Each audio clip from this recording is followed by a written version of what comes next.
Hey everyone, it's Michael Zapersky here, and today I'm with Frank Forte. Frank, welcome. Thanks, Michael. Thanks for having me. So Frank, for over 30 years, you've led projects for clients like the U.S. Navy, U.S. Air Force, NASA, Verizon, a whole bunch more.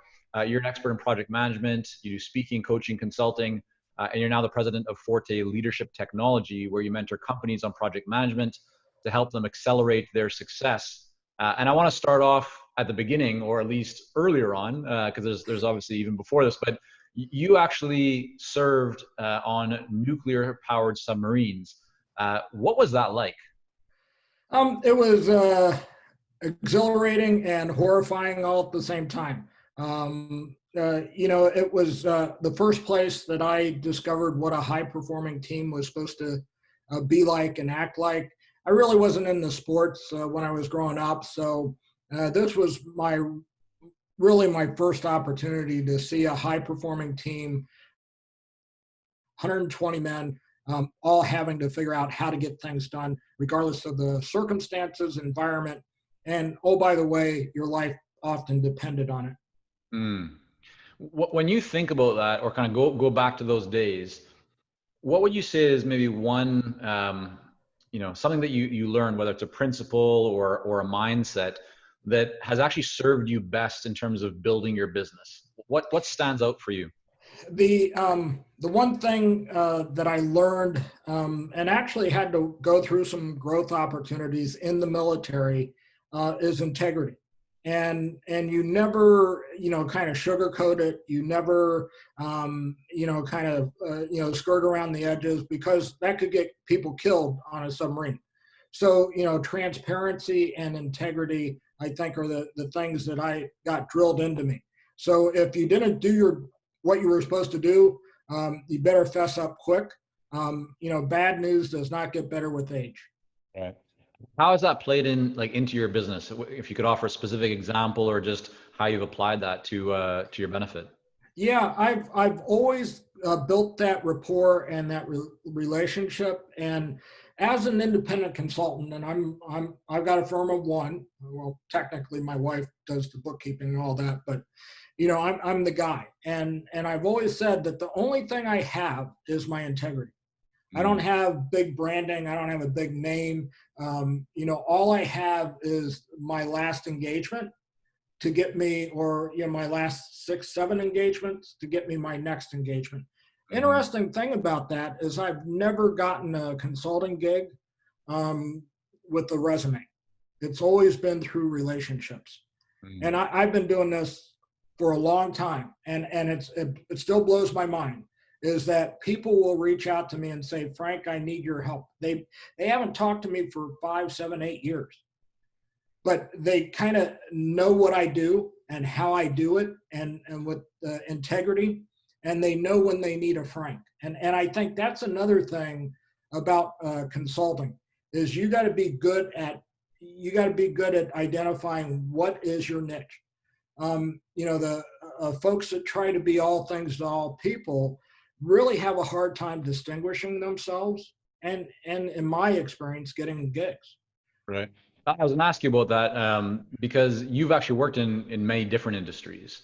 So how has that kind of played out? Like you have that experience in many different industries, yet you're talking right now about the importance of kind of specialization and focus, which I completely agree with. Um, would How have you taken those different industries and experiences that you've had, and then used that to and applied it with focus for the benefit of your business? Yeah, I always so the niche I have is my brand, what I do, how I do it. I can apply that to any industry. And the other thing that I've had to learn is to get up to speed on industries very quickly. Hmm. There's a grace period. I'll say a month or two. But I walked into a foundry in Wisconsin, and they're melting iron. Never seen that before in my life. Hmm. But guess what? I was there to re-engineer their supply chain and implement SAP. Right. The neat thing there is the president of the firm said, Frank, I want you to fly around on their corporate plane, and I want you to go visit everything, and I want you to see everything we do for 6 months. because you're not going to be qualified to give us advice until at least you understand how we do things today. And that was a huge gift for me. I mean, I got to talk to hundreds of people in the plants. You know, everybody from the scrap steel purchase manager, you know, just throughout the entire firm. And Frank, And why would they do that though? I mean, so I think a lot of consultants, as they're listening to this right now, go, well, why would this founder even want you if you don't have experience in their industry? Why would they, spend their money to educate you on better understanding their organization? Why wouldn't they just try and find someone who already has that knowledge and experience? at some point, my broad background, me being a quote unquote generalist, if you look at it from industry, Hmm. becomes valuable because I've seen so many different things in so many different situations. I can cross pollinate those ideas, right? So they didn't want somebody that knew their industry and was going to give them the same answer that everybody else in the industry had. And did you communicate that to them? I mean, was that part of your initial conversation with them, that you're able to bring that kind of that breadth of different experiences to the benefit of them, or is that something that they just mentioned to you? Like how did that play out? Yeah, and exactly. It was like, they, they literally, one of the first interview questions, well, do you have experience in my industry? Honest answer, no. However, I've seen a lot of process-based industries, and those processes tend to be the same no matter what industry. So warehousing, labeling, flow control, all those things, POs and invoices, and guess what? There's not that much difference. Yeah, there's nuance. Like I've done FDA implementations, and there's nuance there. FCC regulation and telecom, right? So every industry has their own little special, constraints. Sure. But one of the kind of the old jokes is, in consulting is, oh yeah, that won't work. We're special, right? How many times have you and your audience heard that walking into a Yeah. firm? Everyone hears it for sure. Everyone thinks they're unique and that their situation is different. So I typically say, great, I'm here to learn why you're so different than everybody else, Yeah. and guess what? At the end of the day, they've got a few little nuances. Right. Before I work in financial services right now. Before this, I worked in a bank. Other than that, no financial services or banking experience at all. Yeah, really what I'm hearing from you, Frank, is you're taking what some might perceive as a weakness, right? As something, as a deficiency, that you don't have the experience in that specific industry or with that specific type of company. But what you're doing is you're not trying to, you're not focusing on the weaknesses. Rather, you're just focusing on your strengths. It's like, yes, I don't have that, but here's what I do have. And I Yeah. remember when I was consulting for an investment and insurance company, I was sitting at the boardroom table, and one of the partners came and said, well, why are you here? Do you understand our business? I was like, no, I don't need to understand your business. I'm here to help you with marketing, with lead generation, right, with growing the business, which I've done with many other professional services firms. But I don't know, all the details of insurance and finance, but you guys do, so it's okay, right? Yeah. And that's what I'm hearing from you as well. And I think it's a really important message for people to take from this, because it does come up on a very regular basis. Talk to me about the relationship in terms of how you got into that specific room, right? You're not known as the the steel guy or the molding guy, or right, you're not labeled that way. So what had them calling upon you, since you didn't have that specific knowledge of their industry? Why did they want to speak to you? One of the things that I've done with my career, and I'm not saying it's good or bad, but I've built relationships, and I tend not to market myself as a consultant. I Hmm. let others do that. So I give up a bit of my compensation to, we can call them headhunters. Most of the time, firms get these big contracts, right? They rarely, in my experience, a few times I've been brought in independently, but that was for special reasons, like to coach a CIO that was not doing well, or but in general, these large programs and projects, you look at the one at Verizon, that was 400 people. they had 400 people. Arthur Anderson was, and this is, back when Arthur Anderson was still there. Um, and guess what? They weren't getting it done, so they got kicked out, and I got put in charge. So, So just to clarify then, Frank, what I'm hearing yeah, from you is that you're saying that you're not going out directly to most of these organizations that bring you in. You're creating relationships with, for example, you said like recruiting firms as yeah, one example, and then they bring you in. They're getting the work right through their larger clients, and then you have the relationship with them, so they then bring you in. Correct? yeah, yeah. And do you do that with? Is it all recruiting firms, or are there other types of organizations that you have these kinds of arrangements with? Software firm, so if they have actually a software product, Okay. often I'll get a recruiter to get me in touch, and in the first time, then I build a relationship with the software package or whatever sales team, and then wherever they go, right? So they proliferate, and you know how sales guys move around a lot, Sure. right? So I end up, and also I do a lot to help them. If I'm not available, I'll work really hard to find them somebody else. So Mm-hmm. I put money into that bank account, right? Right. And then there's this, in my mind, there's a model when they have an opportunity, they almost feel obligated to reach out and have a conversation with me. And that's Right. all I really hope for, right? Is it might not be a fit, it might be a fit, but just having that conversation. Right. So it's like the law of reciprocity kind of playing out there. Um, Exactly. you mentioned you give up some compensation. So are you referring to the margin between what that firm would be billing the end client and what you're receiving? So if they're charging, let's say $200 an hour, you might be getting $150 an hour, just as an example. And so you're losing that $50 per hour, but you're okay with that? Is that what you're referring to? Yeah, and I tend to, and those are, kind of numbers that are kind of in the ballpark, sometimes more, rarely less.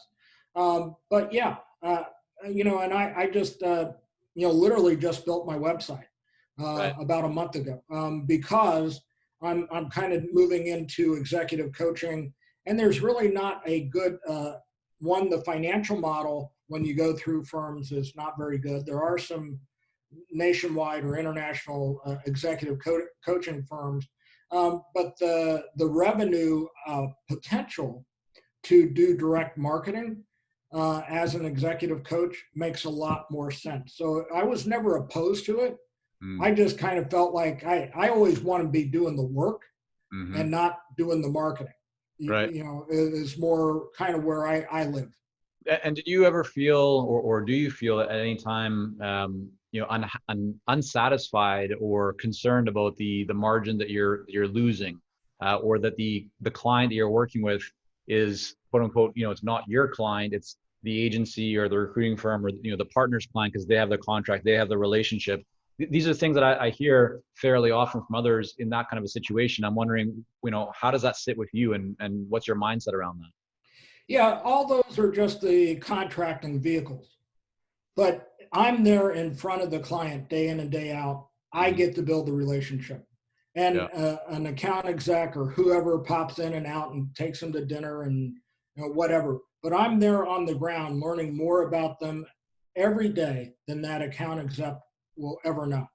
Right. So if I look at it as and literally, I don't take gigs if I'm not going to be happy with the comp model. Mm-hmm. I mean, I've rarely, and it's happened 3 or 4 times where you get to renegotiate the compensation, Mm-hmm. but rarely does that get to happen. So Right. you need to be happy on the front end, so you can put your best foot forward and do what you say you're going to do, and do it in a quality manner. And so, I mean, at this stage, you've obviously been doing this for a while, right? You're not hurting for work, so it gives you a bit more choice to negotiate or say no to the wrong types of projects, right? Leaving you room to say yes to Yeah. the right ones. Someone who might be earlier stage. I mean, going back to your situation, early on, did you find that you were saying yes to more projects? You weren't as maybe concerned, and so even if the rate was a little bit lower, you would say yes to it because you wanted to win that business. And then as things built up, you started to be more kind of selective. Yeah, exactly. And I wasn't as picky as when I was young, right? I didn't have the refined quote unquote taste, if you will, Right. that I have now. I was not as, so when I do an interview now, they're interviewing me, but I'm interviewing them just as much. Yeah. Right. I don't know, are they ready for the change they're asking for? And very often, you can hear it in the boardroom that they want this, but they haven't laid the foundation to prepare the organization to get that. And often they come to me when they're ready to execute, but often I have to back up and have that conversation. How are we going to get the organization ready? Yeah, I think that's a really important point, and I want to hit on that with a question for you in just a minute. But before we do that, you've talked a lot about relationships and the value of cultivating those relationships.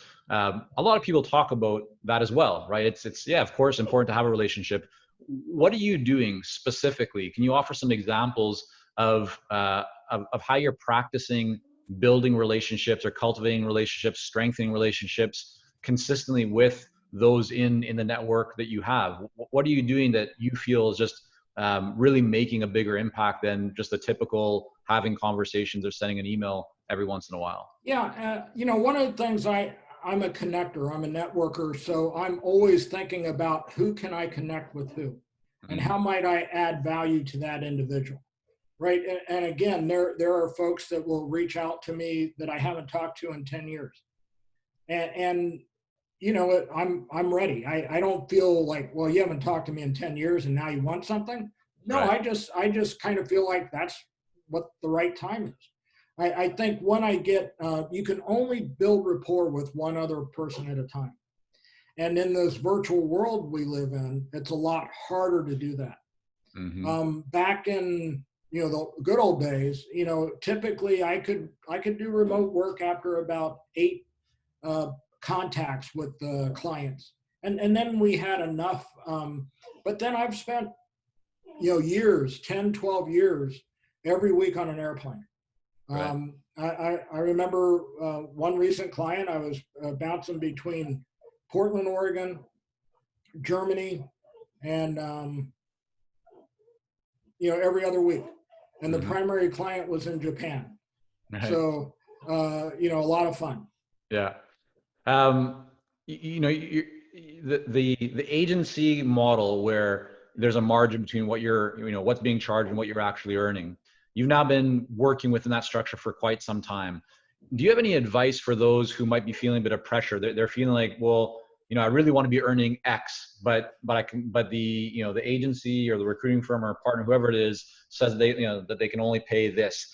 Any advice that you would have for people around negotiating or thinking about their fee and making sure they can try and maximize it if they are using that type of structure? Yeah, it varies by country and certainly, financial models. But I tend to be independent. In the U.S. it's called 1099. So basically, I'm like a computer. You know, Right. I give them an invoice, they pay me. I got to take care of my own taxes, insurance, all that stuff. Um, so I think if you want the security or you need the security, then you're going to have to pay for that, right? And I've bounced in and out of being executives in firms. I'd start out as a consultant. I'd get offered an executive position. I'd be there for 2 or 3 years, and then I'm back on the road. Yeah. Just because I love the flexibility. I love the independence. I love when I'm done, and I like big hairy problems, and just kind of doing the uh, maintaining a business operation isn't that exciting to me. Hmm. So what I've done is kind of learned who I was, what got me up in the morning, and then really tried to focus on that. I would say from a financial perspective, if you go W-2, again, talking US, and hopefully that translates for some of your, it's about 27% if you want benefits. If you want benefits from a firm, whether you're an employer or not, that's worth about 27%. And it could be more in countries that Right. have So better. do you bring these things up like when you're negotiating around price with a partner? Are you saying, yeah, my price is higher because I need to cover these things? I have to think about my insurance. I have to think, or are you not mentioning that at all? I don't apologize for my rate, and I very rarely say what my rate is, and that frustrates a lot of recruiters. And most of the time, if they remember, recruiters get paid by the number of widgets they get in the door. Right. So I tend not to give them that conversation because my rate is normally way above what they want to pay because they want a let's say 50% Right. markup. Right. I tend to see, and I've actually seen both sides. I see what the client gets billed, and I see what I bill. Yeah. In a lot of my roles as a program manager, I'm trying to manage the cost of an entire program, so I know what they're paying for the consultants. Right. I've seen upwards of 70% margin on Right. individuals. Mm-hmm. Mine tend to be around the 35 to 40%. So you mentioned you don't share your rate with the recruiter in that situation. So how does that go down? Just walk us through. Let's say I'm the recruiter. I say, Frank, I have this opportunity. It's a forestry company, and they're having some real issues. Interested in bringing you in. How much are you going to charge? What's your rate? How And, does that and go? and I would say, before I get to that, I'd like to know more about the client, and I'd also like to know what can you afford. Okay. Because I can say whatever number I want, and as soon as they get fixated on that number, it's called numerical fixation. They get very tired, right? Okay. They know either they know they can't meet that, and now they're trying to beat me into a rate that they can afford, and most of the time they don't know if they need a Frank or not. Okay. They'll do the LinkedIn search, right? And program manager, project manager, whatever, and they'll find, okay, yeah. And I typically will reply to recruiters even if I'm not looking, because again, it's that networking thing. I find so many consultants that do not keep their pipeline warm. Right. Yeah. That when they do need a Transactional and gig, not yeah. not some relationship focused. So I just want to hit back and dive a little bit deeper in this. So if I'm the recruiter and I would say, okay, well, what's your fee? You said before we get to that, I want to learn more about the client, and then also learn more about what the budget is for this project. So I say, well, yeah, the budget is it's $100,000. We have somewhere around that available. How would you then arrive at what your fee is for that project in a way that you're able to maximize your fee? And what if you say, well, 100,000, okay, for what they're thinking, yeah, my fee, I could do it for 100,000, but then there's no room for that. Essentially, just removes their margin. Is that how would you play with that? Right. Then I get creative about how am I going to get the work done. Mm-hmm. Maybe they're thinking, maybe I do some load sharing, right? So I say, okay, well, what they're asking, can't, I've done this 7 times before. It seems to take about 200,000. So can we talk to the client, get some of their support at my guidance, Right. and we do so. To me, it's about having a creative conversation instead of the transactional. And you use that word, and that's a lot of how I think people get stuck in a corner very quickly. Yeah. Instead of asking one more question than they think they need, Right. because we as consultants tend to want to be able to be the answer man. Okay. I want to explore with you a couple of things that actually will be relevant even for those that are not using this current kind of pricing model in their business, even if they're doing marketing and they're getting their own clients directly and so forth. So the first is, how are you managing your pipeline, right? So for you, the relationship is very important to stay on top of those relationships, keep adding value to to people that you're connected with. What do you use in terms of tools, technology? What's the best practice there for you? I tend to use, maybe I'm a little bit too old school. I use a cell phone and LinkedIn. Got it. Um, Yeah. you know, And what I you how do you sort, like how do you decide who needs to be contacted and how often? On LinkedIn, about once a month, I go through Okay. and look at who I haven't reached out to lately. Okay. The kind of the messaging thing, Yeah. and I'll just go ping somebody, and if I get a ping back. It's great, and then maybe we'll get into a conversation.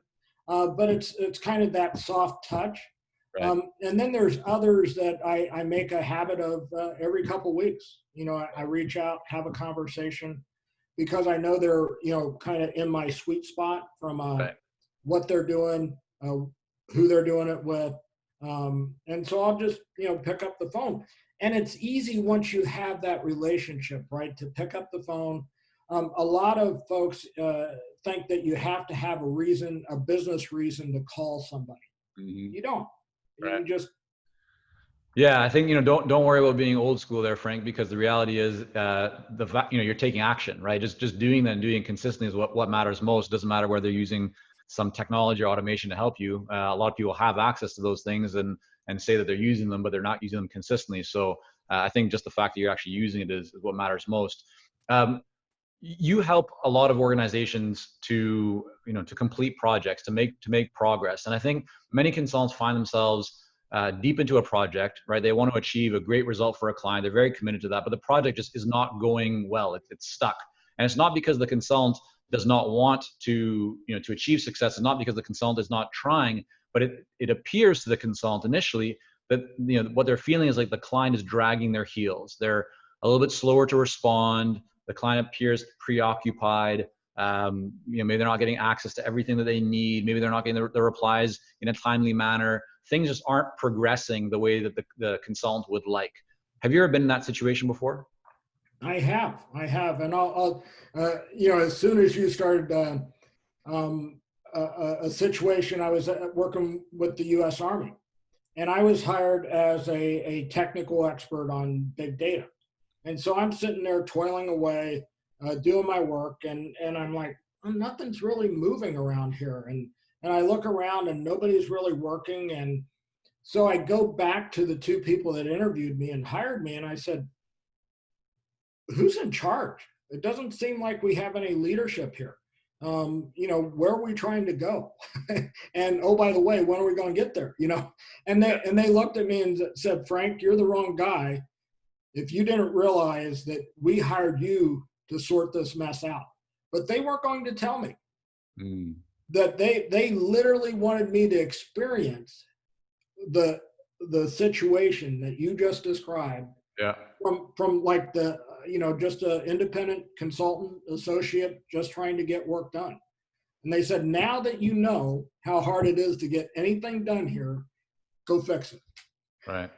So what would you say to someone in that situation, and how would you, I mean, how did you approach that situation, or how do you approach other situations? Do you go to the top kind of buyer and person in charge, the leadership there? Do you send them emails? Do you have to be very firm? Do you just hope and wait? What's the best practice that you've put into place that you have found is actually works best? If at all possible, I have, unless I'm dumping a lot of data or something, I'd rather have a conversation.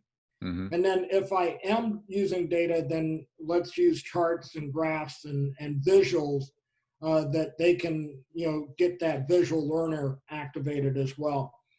In that particular case, I went to the lady who was supposed to be the project manager, the program manager, and I said, "Hey, we've got a lot of things going on here. How are you feeling about our progress?" And she's, "Well, I'm overwhelmed.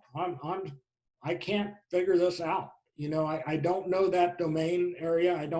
I'm not an expert. I don't know if we're doing well or not doing well. I don't know who's working and who's not working." Mm-hmm. And I said, "Well, do you mind if I give you some help? Nothing's, oh yeah, sure. Great. Thank you." Right. So she was in pain. Mm-hmm. So I asked if I could help. Mm-hmm. And literally in that particular case, we had 55 consultants working on this piece of the overall program, again, large program. And ended up that we kept 5 of those consultants. And then we rehired 50 consultants because she didn't know what good looked like in this space. So she just kept accepting people in, and they didn't have any expertise or skill. and there were, you know, but I was able to recognize the 3 or 4 people that really knew what they were doing. And they were really pounding it, Mm-hmm. right? So, but everybody else was kind of hiding. Right. And so kept those 5 and made them each team leads. And I said, okay, let's go hire. I think that to me the most important thing that you mentioned there is you engaged. First of all, you didn't just wait and hope, but you engaged and you went right to the to the source of the person that could hopefully give you a valuable or kind of guiding answer. But you asked a question. You said how do you feel things are going, and that's really powerful, because if they say things are going great, well, that tells you which direction to take the conversation. If they said like what she said, well, I don't know, I'm overwhelmed and so forth, that also tells you, where you can step in. And what I've observed, Frank, is, over the years that so often consultants don't even ask that question. They just wait, or they might send an email, continue to kind of, pound on the same drum. And if you're not getting a good response the first couple of times you're doing it, continue to do the same thing, likely isn't going to get you the response that you want. So just asking that question, like, how do you feel about the progress that is being made right now?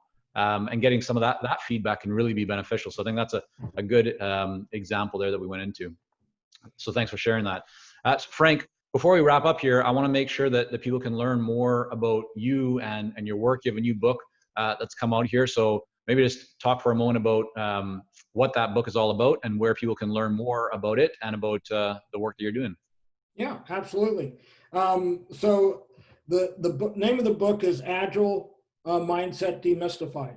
And Agile is kind of a big thing in the industries that I happen to be in. And they say now that every industry, every company is a technology company. And if you are, then software is most likely part of that. And most firms are experimenting with Agile and trying to make huge shifts in the way they do work. Unfortunately, there's a mindset that goes along with being Agile. The mechanics are easy. You can get any consultant in to help you with the mechanics. It doesn't take long. But the mindset is significantly different than what we would see as traditional project management. Mm-hmm. And the book is all about that, how to make that shift in thinking from the plan-driven approach to the Agile approach of getting stuff done. Got it. Where should people go to learn more about the book? What, on your website or? Yeah, forteleadertech.com is my website, forteleadertech.com. There's a lot of different resources there. Podcast gets posted there so people can kind of learn about me through these experiences that I get to have. You can pre-order the book. It should be out the end of this month, so you can pre-order the book there. So that's fantastic. We'll make sure to link all that up there, and that way people can go to your website directly, learn more about you, your work, and your book. Frank, thanks again so much for coming on and sharing a bit of your story here with us today. Hey, Michael. Great. Thank you. Anytime.